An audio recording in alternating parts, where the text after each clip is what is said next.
Okay, here we go. I'm here with one of the volunteers for the 2021 Yukon journey, Maria Metzen. We happen to I come from almost the same area in Germany. So Maria, we met last year at the stage stop. How did yeah, you end up right. working for Rachel Courtney? Well, Rachel was one of the mushers that was on HelpX, like a kind of a work and travel workaway page, and she was looking for a handler 2 years ago, actually, in 2018, I think.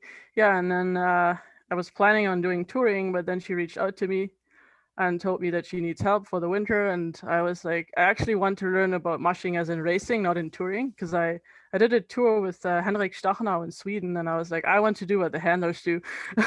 So she messaged me, and I was, yeah, I'm all in. And then I flew over. I was in Whitehorse for a bit, and then went to Manitoba and did that for 2 years. Well, you really were all in last year at the stage stop. You proved to be quite a problem solver. Yeah, I guess. Tell us a little bit about that. I think it was on our way to Lander for stage 5.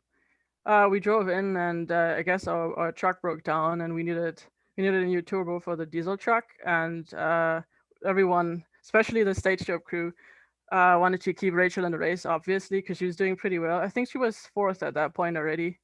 And so the truck needed to stay in Lander at the shop. And I said, I will stay with the spare dogs and the truck and drive it back wherever we need it later. And then Chris Atkins was very helpful. He took Rachel in with her team and her gear. And I guess I was just hanging out with the dogs in the shop, and it broke down again on me on the way to Jackson Hole. I wanted to drive to Jackson while you guys were still in Driggs, but I broke down again. So I drove back to London, stayed another night, then finally drove out to Jackson. And I made it to the banquet, but I was really tired. Why Yeah. was that? You really earned your badge of being a problem solver and really A1 handler. So I remember us being at the meeting here for the Dipsy and looking for board members, and you were very quick to raise your hand too. Yeah. Little did you know what that would evolve to into a Yukon Journey 260. So, what are you doing for Yeah, the I didn't. race? I think you have a couple of positions, don't you? Yeah, I started out being the Dipsy secretary, so I took that on, just like do some local races, and we stepped up because I guess we were like, we need some association to maybe step up and host a race, and was the biggest one in the Yukon at this point, so we all stepped up and said, yeah, we can do it, we can tackle that project. So um I was kind of like preparing the project and like setting it up for the race committee board, and then I was really into helping out for this big race too. I all along wanted to do something for the quest too, but I guess it didn't happen this year. So now I'm here, and right now I'm helping Brian Alp, who's our race director, and kind of assisting him with everything that we need to do. And I'm doing the volunteers right now. Like all the logistics go through me, and I must admit the stage show really hooked me on doing that, like being behind the scenes, seeing how they operate, doing that. I witnessed that, I guess, twice, but only half because I was in Lander. But yeah, and actually I recognize many things that we do right now, and I really like it, like the planning part. I have a logistics degree, and I guess that's kind of where I'm from, like where I come from, my ideas and what I like to do. So Ah, that's what I interesting do. to know. And I Yeah. like obviously I like dogs, and I've dealt with working dogs for like 8 years before I did mushing. So yeah, Well, that kind explains of a little bit combines everything. your degree in logistics because you're doing really, really well at it. So, yeah, no, very interesting. So, what makes you tick? Like, why do you volunteer for a dog sled race potentially at 30 below in the middle of February? That's a good question. I don't know. I really like the lifestyle. I have quite kind of. I was living it for a while there, mushing. Just on by myself now with the 3 dogs that we have now. But I You really have one next support to the you, whole. don't you? You have a doggy next to you, don't you?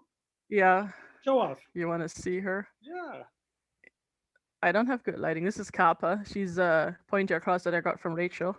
nice. And yeah, I really like this sport. I like the people, especially. And when I was traveling with Rachel, especially because she does a big circuit like all over North America, pretty much. Most mushers that I met, I didn't know. I knew for like a few minutes or an hour, and they were all super welcoming and accepting and inclusive, and I really like that. And I think the community needs all the help they can get. And I'm really ambitious to enter the sport myself. And even back in Germany, I was a youth trainer for my dog club, so I like to be on the other side too, not just doing it, also helping out people to learn, because I love dogs, and many people don't really understand dogs very well. I think that's my opinion, and so we need to. I think we just it's kind of our mission to educate people, and this race is having way more mandatory rest and taking like a bigger focus on the welfare of the dogs, right? So I think it's really a positive approach, and yeah, that's why I'm here, and that's what keeps me running. Nice. Will you bring Kappa along on the Yukon journey? I think I have to. Yeah, she kind of has extreme anxiety issues when I'm not around, and she's getting better at it. But not being around for a full day and longer, it might be an issue. So I think I might just bring her. She Nice. has a little orange jacket, so that's her high vis jacket. So if Nice. none of the mushes kills me for having a dog around, I will bring her. No, I mean, yeah, I mean, very rarely do mushers are offended about Yeah, it. I'm very considerate. I wouldn't like just let her go to them while they're trying to feed their dogs or whatever. Yeah, yeah, or have her right there when somebody comes in the checkpoint. Yay. Yeah, no, I would booty her, put a coat on her, and be like, "Here, you can run with Susie." Yeah, exactly. I don't think the dog would like that, but would you I, like that, Kappa? Doing mid-distance racing? I don't know. probably not in these temperatures. Let's hope it warms up a little bit. Well, thank Yeah, you, Maria, for your time to do this. Most no definitely for problem. all your time you have put into the Yukon journey. And I'm Thanks. sure we Yeah. will see you out there quite a bit. And I do know if we have a problem, I know who to go to. Yeah. Thanks for being on board, Sebastian. Yeah, have a good You're one. doing Bye-bye. great. You too. Bye.